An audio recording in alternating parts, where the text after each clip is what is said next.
Alright, hello guys, welcome to my review of A Knight of the Seven Kingdoms, episode 1, The Hedge Knight.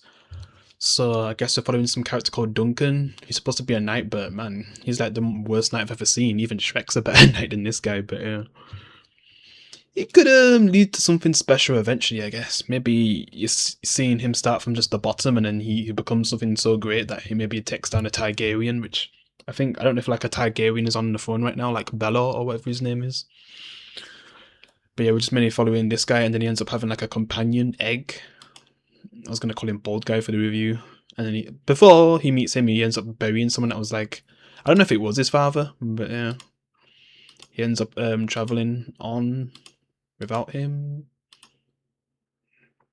To the point where we literally see him taking a poo-poo. I just don't know why I'd have to show so much detail as well.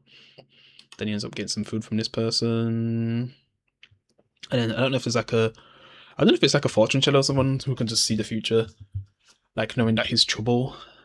But it's not like he sticks around anyway. So, and this is on in the first episode, so I wasn't really expecting too much for the first episode. And I'm just hoping it becomes something great. And I'm hoping House of Dragon also picks up from where it left off, because it was a bit underwhelming how they ended it. And you just seen him wearing his armor and stuff, and he doesn't really like that. But yeah, he ends up becoming like a companion for him, I guess. Some bald kid. But it seems like they could be a cool duo together, yeah. Because he ends up like following him after he leaves him behind. Because he didn't want the little kid Egg to come. It's kind of funny they called him Egg. I think it's got a pop in him, but yeah, I'll just know him as Egg for now. He ends up traveling on. And there's several people that sometimes he's not encountering, but he always backs off, so you could say he's a bit of a P. But he might be just a knight who just doesn't want really trouble anyway. He just wants to focus on his mission. And it's just kind of weird for the most part that you mainly just have one, perspective. Because you do see other characters, but it's mainly like when he's meeting them. It doesn't seem like he has a good time meeting this guy, and he just keeps spitting in some bowl, like, bro. No one just basically takes him serious. And I'm guessing that's going to be a running joke for the season, until he ends up doing something maybe really big. And possibly getting a lot of trouble, which at that point maybe he has to step up, or if people that he starts to care about get hurt or something, like Egg, for example.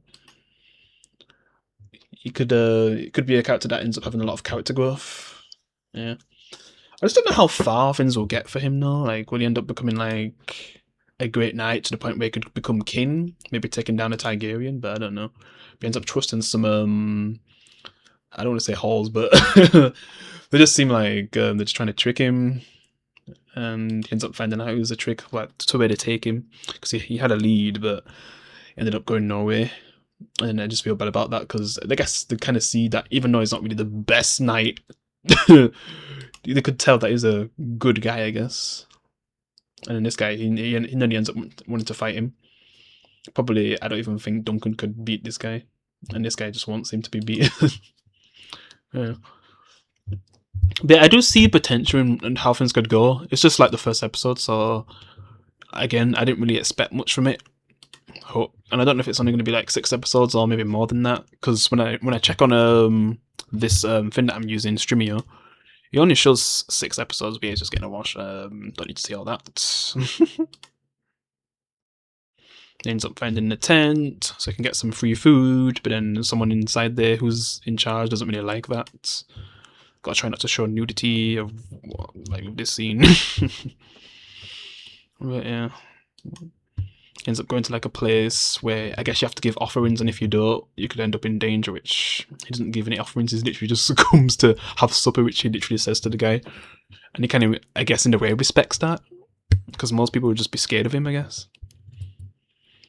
But it's like he was just being honest, and I guess he just got lucky. Then he ends up having like a dance feet stomp, or whatever the hell I should call it. I don't even know.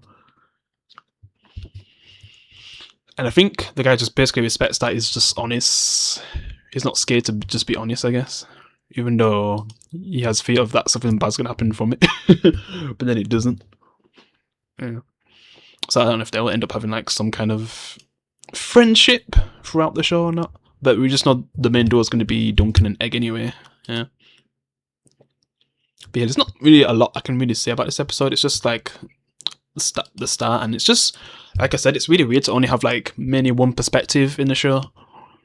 Just this guy Duncan, and then the people that he just encounters. It's definitely different, I'd say that.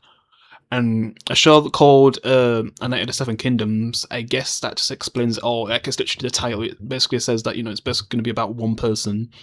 Not something that we're really used to, where Game of Thrones is known for having like multiple perspectives and multiple characters that they focus on. Kind of like True Blood that I'm rewatching right now. Yeah, I might start making some True Blood edits. Yeah, but yeah, it could become something great, but we'll just have to wait and see, really. And they're really trying something really different with just mainly focus on one character. And the only time you see probably other characters when he's kind of encountering them. Sometimes might just focus on maybe the threat or something, but yeah, you just mainly focus on just one guy. Yeah. But yeah, he ends up finding him, and then they end up working together, I guess. And yeah, I'm just intrigued to see where things will go with this show. To see how their journey goes, but yeah. Not really much to say for the first episode. Maybe a lot more will happen in the second episode, so I'll probably be even a longer review, but for just the first episode, it's just introducing us to the main character, who's going to be his main companion, what his goals are. They didn't really be really specific on his goals, but yeah. He's heading to like a certain destination, and he's probably going to encounter a lot of threats and some allies along the way, but yeah. And since it's set 100 years before the main show, yeah, it's not like they can really do cameos. I know we're still going to see Targaryens, because Targaryens still had like a war and stuff, so yeah, we'll just see where that goes. Yeah, and I wonder how many centuries or century is House of Dragon set before this show, because this is like set before Game of Thrones, and same with House of Dragon, but probably a bit more centuries before Game of Thrones, where this is literally just like 100 years before Game of Thrones, where House of Dragons like probably like 200 or something, or maybe more than that. Yeah, I can't remember the specific number, but yeah. But at least, you know, I can at least say Game of Thrones has better spin-off prequels than Winds of Power, like Lord of the Rings with Winds of Power and stuff, which is just terrible. It's kind of cool that Lord of the Rings got to come back in a big way in the cinemas. Yeah. But yeah, that's all I've got to say. Please you can leave a like. Let me know if you like this show or enjoyed the episode way more than me. Something I really want to review soon is 28 Years Later, The Bone Temple, because people are saying it's actually good, which I'm shocked, because it's literally the person who made the Marvels, and they've actually made something actually good, so I don't know if like some of their previous work that they've done is pretty good, but it makes me want to see if I still feel the same way, because I've noticed at this point, especially from last year, that people that say movies are like really good, I tend to not always have the same opinion, because I have my own opinions, but yeah, because I have different values on what I actually enjoy and stuff, you know, with like great character writing and story, even though that doesn't have to always be the case. Like a comedy, for example, I really enjoyed Happy Gilmore 2, because it was just a really funny movie with a little bit of heart. But yeah, that's all I've got to say. I'll see you next one. Peace.